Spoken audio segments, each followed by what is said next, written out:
Well, everybody, I'm going to start the lecture. I'm almost 15 minutes late. Not a big deal. Because today's lecture is going to be very simple as we get our legs under us in our first lecture, official lecture. Usually we do a simul. But our first lecture of the Chess at the Mall series, I do hope you all can see. Put the chairs anywhere they need to be able to see our nice display board here. And first off, my name is Carl Boor. I'm a three-time champion of Ohio FIDE Master and the CEO of ChessPlus.org. And our goal is to bring chess programs to underserved areas and promote the game of chess as a cultural and cognitive benefit to society. With that said, we also have a wonderful free resource from a company that is also a nonprofit known as LeeChess.org, which I'm not going to show all of their features, but they have a tremendous amount of features, including playing chess, not just speed chess, but slow games, and even correspondence games where you make like one move a day, many, many features. In particular, the practice mode, coordinates mode, study mode, all these things, but in particular, chess basics and chess practice is a huge resource for new players to the game. Someone wanting to learn, I'm going to go to it. We get the absolute basics, and it's gamified to make things as painless as possible.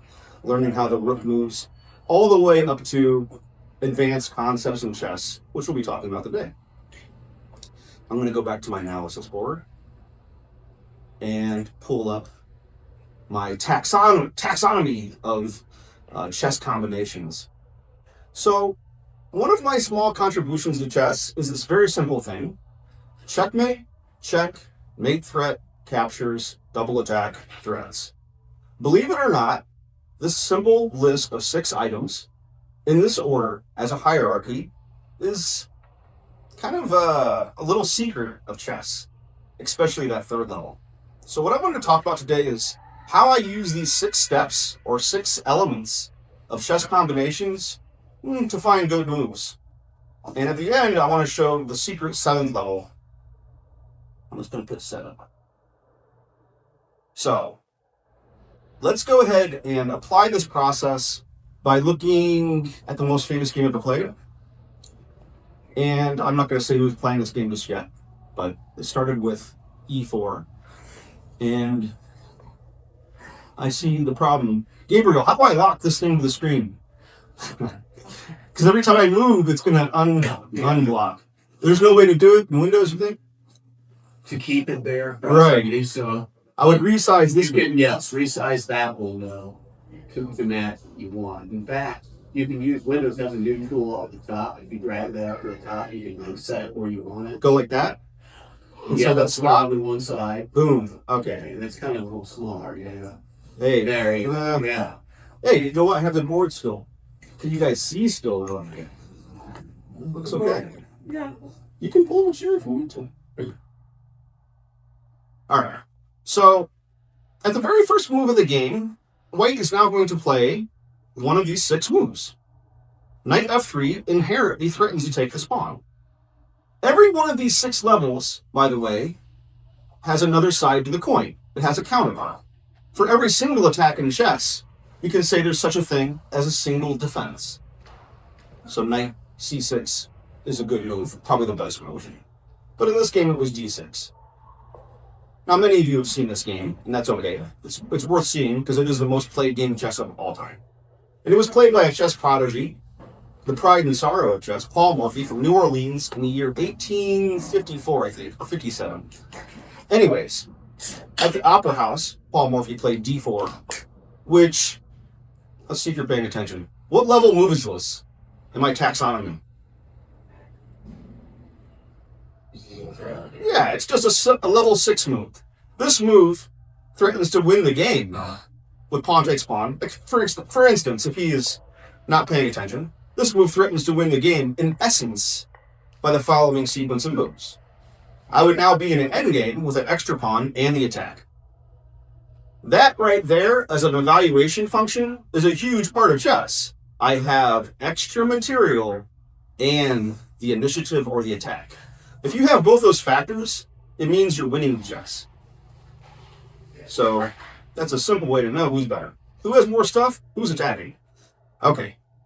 In the actual game, Black played an interesting move, but perhaps not the best move. He played bishop g4, which creates a pin. This is an interesting thing because it doesn't fit nicely into my 6 levels of chess. It doesn't inherently threaten to take. It merely ties the knight down. So we get into the idea of positional play.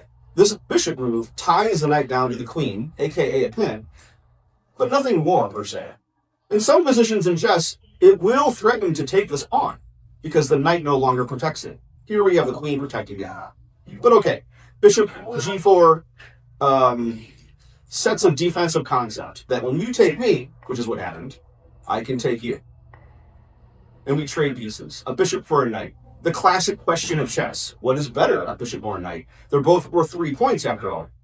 Well, after a lot of water under the bridge and 300 years of chess games, well, in this case, I guess 150 or so, it's been decided that bishops are about a third better than a knight. So 3.5 or 3.3, you have to have a good reason why you're giving away a bishop for a knight. Something that I tend to think about is the reason why bishops are slightly favored over knights is because more often than not, it is the bishop that gets to choose when to trade for the knight. So it has this information advantage or the option to be the one who takes first. Black breaks the tension, trades, Black takes back, and it's White's turn. And in this position, we get to one of the main points of today's lecture.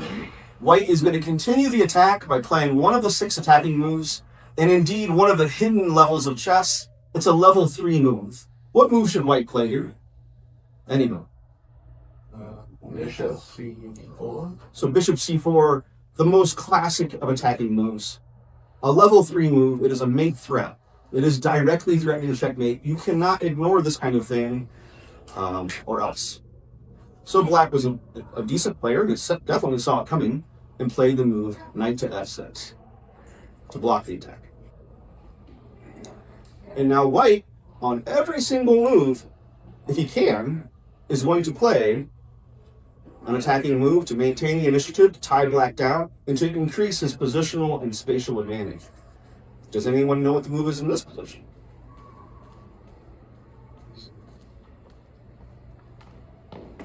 Yes. I want the other two. You gave me. You gave me the one. I want that. Thank you. What's that? bg5. Bishop g5 is very reasonable because if it fulfills one of the processes that you want to accomplish in the opening in chess. Let me see if I can get my arrows going here. If I go bishop g5, I'm only 2 steps away from getting castle and connecting my rooks. In the game of chess, this is one of your primary goals in the first phase known as the opening.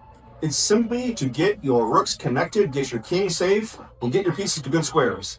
And when I say pieces, I mean bishops, knights, queens, and rooks. Not so much pawn moves. Not a lot of pawn moves being played here. Not that they don't play a role, but in this kind of open battle, it's really about the big pieces and about a king being locked in the center of the board, as we shall see. So bishop g5 is perfectly good.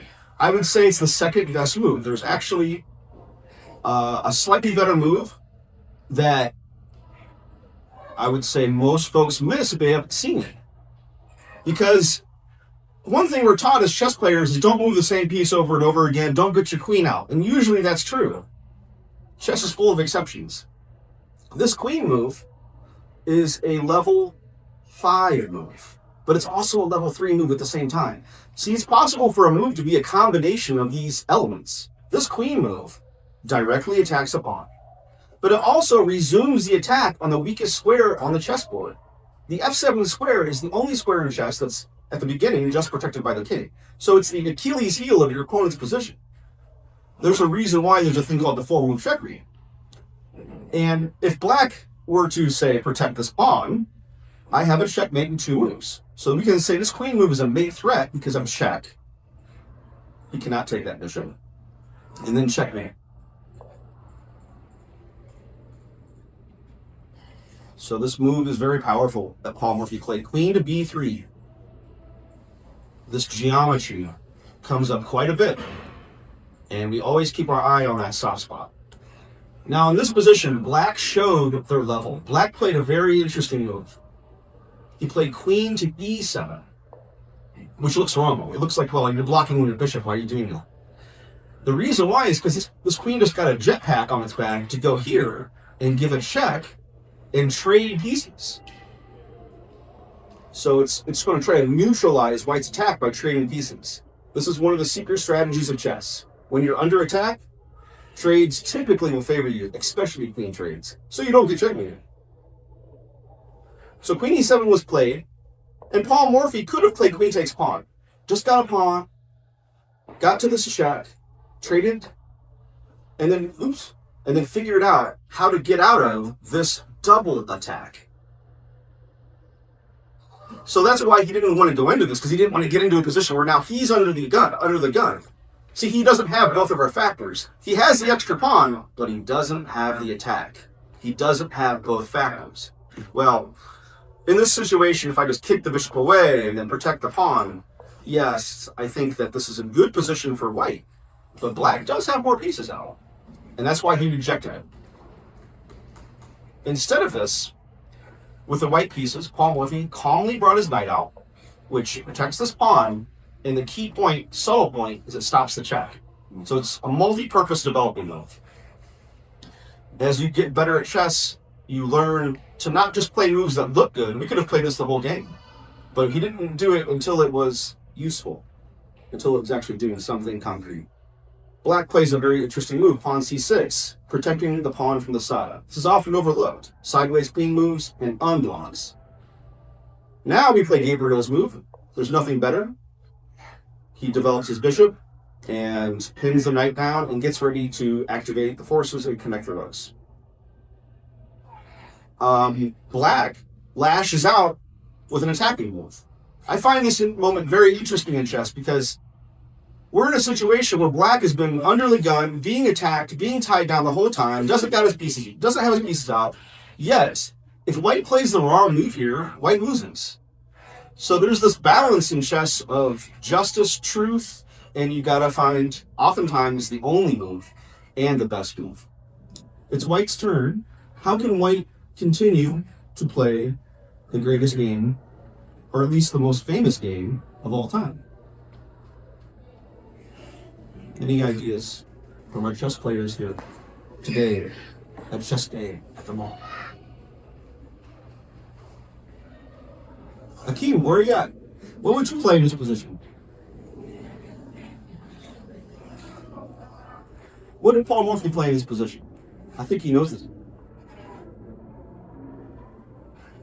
How to maintain the initiative.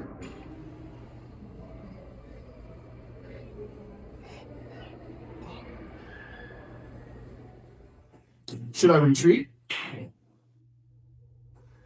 Because if I retreat, he's going to activate. He's going to come after that queen, and suddenly Black has a better position. It is the knight sacrifice. So I have a way to take this pawn. I can take with the bishop or the knight. And when I take with the knight, the proof that it's better to go this way is that the king stays under duress, under attack. And I get 2 pawns for the knight. So it's the typical sacrifice in chess where you can give away a minor piece, that is to say a bishop or a knight, for 2 pawns, and it's worth it. Black is in check. Black blocked the knight. He doesn't want to block with the other knight because, okay, the queen is a goner. So he blocks with this knight. And now we have a very elegant move for White. There's a saying I like to apply in chess that when we have pieces pinned down, we should pile on to those pieces, which is what White does here by castling. It activates the rook, and there's more pressure on that knight. And this knight is, remember, this is a neutralized defender. So if I were in this position, I can just take, and ultimately, he's going to lose his queen. He's going to lose his queen, and we're going to maraud the entire Black force. So Black plays a very logical move. Rook over. Black also paints a picture of something called complete passivity. Passivity meaning he's tied down. He can't castle. His bishop's blocked. Can't move his knight. It's a sad state of affairs. But at least he has extra material. So now the coup de grace. What can white play to keep building the attack? Any ideas? You remember this move, Kelly? What's this move? What's that? Okay, let's see. What would you play in this position? In 1857 against a duke and some other like really wealthy person. It was like a team thing. They were playing in an opera house against a duke and a count or something. And these guys love chess. But it was White's turn. It was Paul Morphy, the first U.S. champion of chess.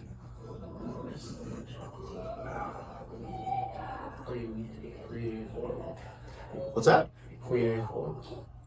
A good suggestion. Piling on. I like this move. It's a winning move. The chess position or the chess army is oftentimes compared to like an engine. Every piece of the engine should work together harmoniously. This guy's a problem with it. No doubt, maybe his first instinct was to lift the rook and then bring the other rook behind it and crash through. Would certainly be a good idea. Instead, though, you can calculate and find if I take this, he can't take this knight. Lose the queen. Can't take the queen also. So he has to take the rook. And then this nice move, piling on me. So black is still completely tied down, and white is getting ready to crash through again, obviously. So black follows one of the earlier suggestions I gave, which is when you're under attack, trade queens. He goes for the queen trade. And from this position, white plays level 2 moves until there's a level 1 move.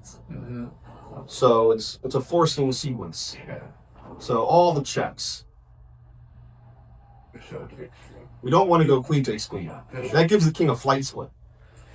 But if we go bishop takes check, now he takes the knight. And, well, we get to the reason why this is the most famous game ever played. Because he has a pretty checkmate at the end. But that's not the point. I see it. The point is, how do you keep playing attacking moves and tie your opponent down to play logical chess? Or at least to improve the chess. Okay, Gabriel, what's the move? Queen to b8. So queen to b8 check. Black only has one move.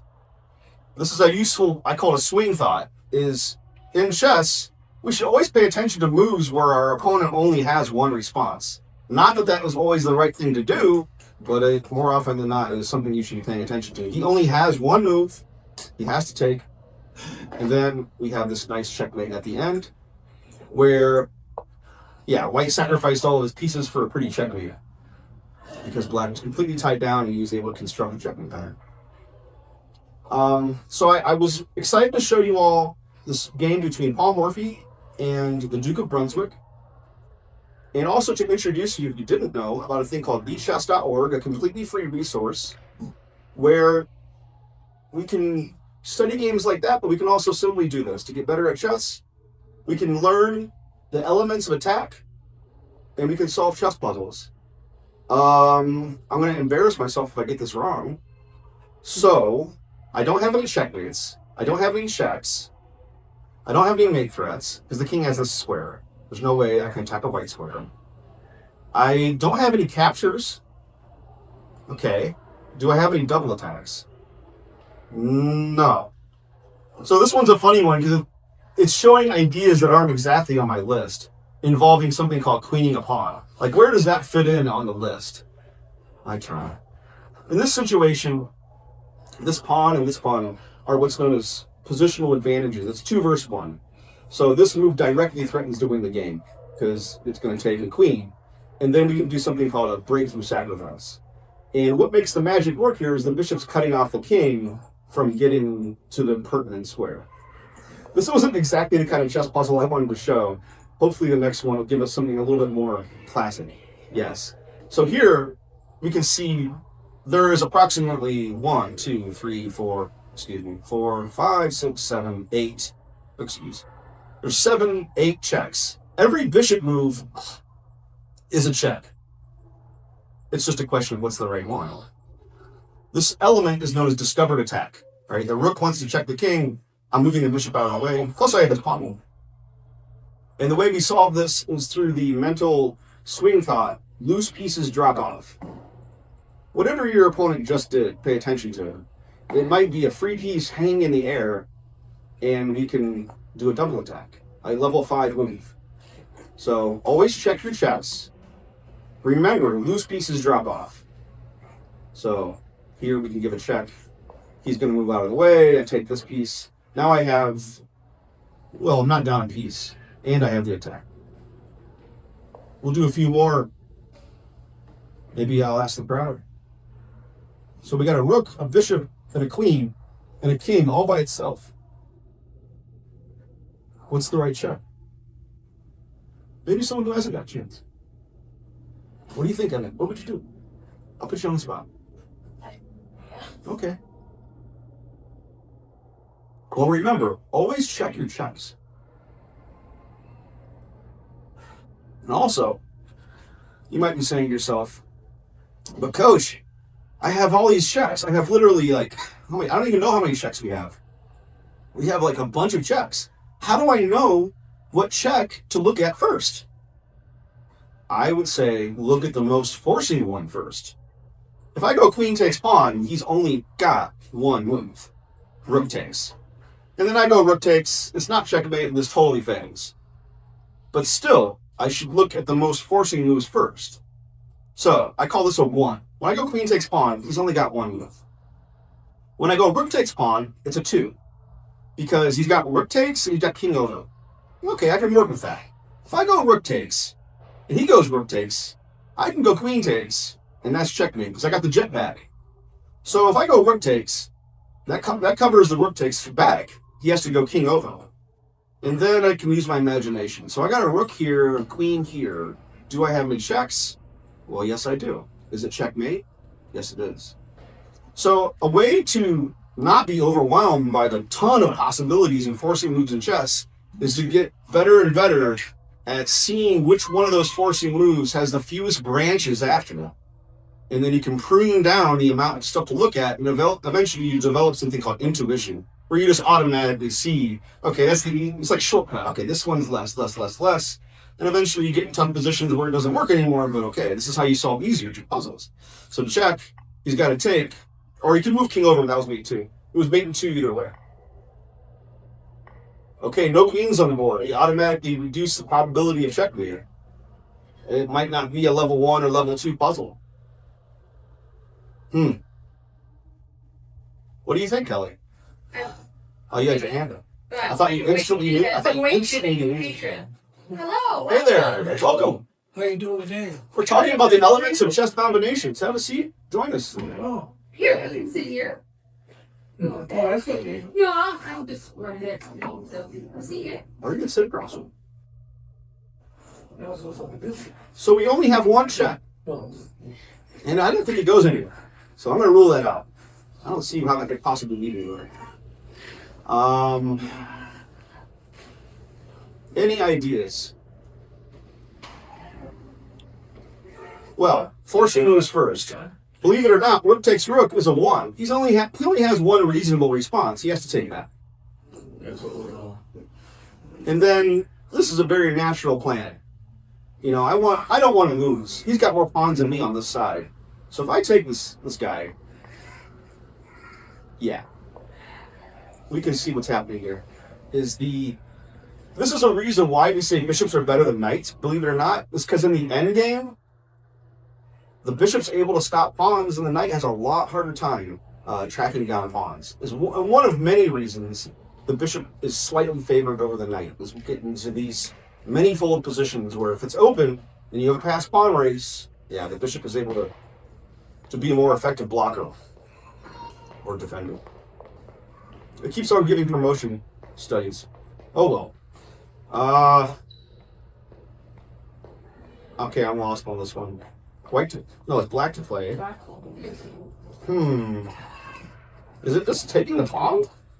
No, because then he comes forward. I see. So if I take this guy's a goner. What does it mean? What does it mean? What to do then? how to win for black? Or is it how to draw, how to tie the game? Aha. So if I take this guy goes forward, maybe there is a way to get to it in time. And that must be a solution. Forcing moves first. So we'll get to a situation where I give away a knight for 2 pawns, and then still have the attack. Check. Take. Now that's a curious thing. Why didn't he go this direction, right? I guess the point is, well, then you just take his pawn. Oh, it's not that complicated. So it's not even like, I'm not even giving away the knight for the pawn. I was hallucinating. I'm just going to take this pawn for free. I have the attack, and I have more material. The 2 signifiers in chess that you're better. Or I should say winning. I got endgames, endgames, endgames. This one's pretty easy, right? We're going to take this pawn. Oh, interesting. So in chess, I said that you trade pieces when you're on defense, but you also trade pieces when you have more material and you want to queen a pawn. There's no way I'm going to queen this pawn and the bishop can sacrifice for it ultimately on one of these white squares. So what do? I get rid of his bishop. And then hopefully this doesn't cut me off because it is fun to show this position. Which move is correct in this position? Should I push the pawn or should I lead the way with my king? Kind of gave it away there, but yeah, this is a common error. It's like, you got to put the king in front of the pawn so we can shepherd the pawn forward and we avoid stalemates. Very important detail. What time we got? It's right in front of me. 8, 11, 13. 11:40. Well, I think I've done an okay job of describing the elements of chess combinations, an introduction to lichess.org or thechess.org, and ways that you can use it to get better at chess. For our new players, I will definitely encourage you to use the learn and practice mode, where it goes over essentially these elements. Like, it's going over level 1 moves here, and it gamifies it where you start to build. You know, always looking at forcing moves, and eventually you start to see the checks, the forcing moves, and the checkmate patterns that is the foundation of good chess. See, I don't have a strong foundation. I don't know this one. Okay, always check your checks. So the knights, everything's protected.